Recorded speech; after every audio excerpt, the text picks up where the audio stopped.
आम घरे सी एत दिन है अतिथि हेले तो साथी पहाड़ जंगल बोली देखुंट तू कौन किसी ठगुरी पारनु से खूब शांत शिस्त नम्र आ पंडित नुहे विद्यापति बहुत शास्त्र से पढ़ते बाबू से खूब सुंदर साहसी ना ना बाबू से भारी डरकुड़ा काली पर मो साथे पहाड़ पर बुली बुलु बाघ गर्जन शुणी पहाड़ पर खसी पड़ते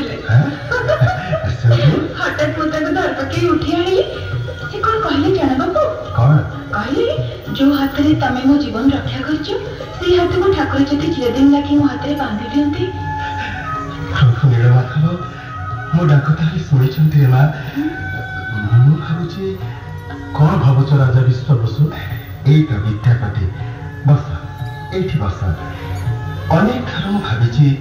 प्रभु नीलमाधव मत जो रत्नटी देते बोधे तमरी हाथ में अर्पण करदेवाई सी तुमको ये बाट कटे आनी मांडे जोटे बसी दिया बापू जे देखे कौन है क्यों रत्न कथा तुम कहूच खेलाथ राज मो नयनार मणि मोर गोटे बोली गेला झील यही ललिता तुमको निजर कर बस विद्यापति आम जाति सबର बामन को चांद धरबार आशा करवा आमर वृथा तथापि तुम जदि ए आपत्ति न थाए ललिता रूपवती गुणवती बुद्धिमती और वीरांगना मध्य प्रभु जगन्नाथंकर जदि मो उपरे करुणा थाए तेरे ललिता को मो जीवन साथी भाव में लाभ कर पारे निजक मु धन्य मन करी मो ललिता को तुम्हें तुम्हें सतरे बाहब विद्यापति जय प्रभु नीलमाधव तुम्हारा अपार करुणा प्रभु तुम्हारा अपार करुणा चाहे ये खुशी खबर आगे सारा खबर पल्ली जड़े दे आसे जय नीलमाधव जय नीलमाधव जय नीलमाधव कौन है भावुची भावुची आसी कौन पाई आ कली कौन जाति श्रेष्ठ ब्राह्मण ही मो पर गोटे अनार्य सवर्ण हाथ धरी कि लाभ पाइल ए ना ललिता सेमी तो मोटे भावनी प्रभु नीलमाधव नाम शपथ कर तुम ही मो जीवन को धन्य कर आसला कि तुम कहीं उदास रोच मु लक्ष्य करमती मन मन क्या खोजला कि जना पड़ हाँ ललिता जहाँ मुझे खोजी कौन तुम मत दे पार अरे वाह अग्नि देवता को साक्षी मैंने तुमको बाहर तुम सुख दुख भागी नियम कले से कहूँ कौन ना मुझे पारि छाती हाथ रखी खोजे तुम भी जीवन देदेवी स्वामी ललिता कौन दे तुमको सुखी कर पारि कह स्वामी कह मन कथा मोर शुण मन कथा मोर शुण अवंती राजन नाम इंद्र किन्न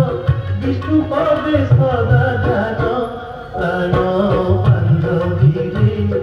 मन कथा मोर शुण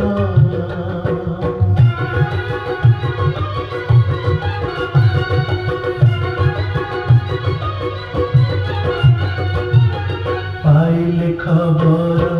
अवंतीश्वर अंतर्यामी नारायण पाइले खबर अवंतीश्वर अंतर्यामी नारायण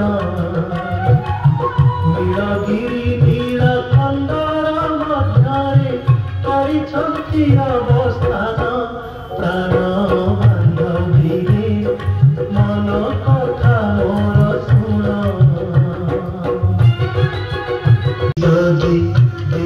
संधान कही नारायण न पारि जदि देनु संधान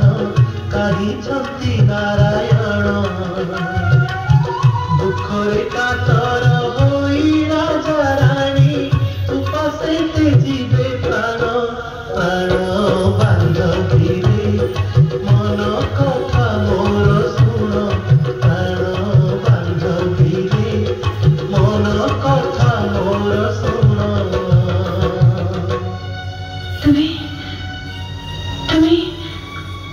देवता नीलमाधव सन्धान हाँ हाँ ललिता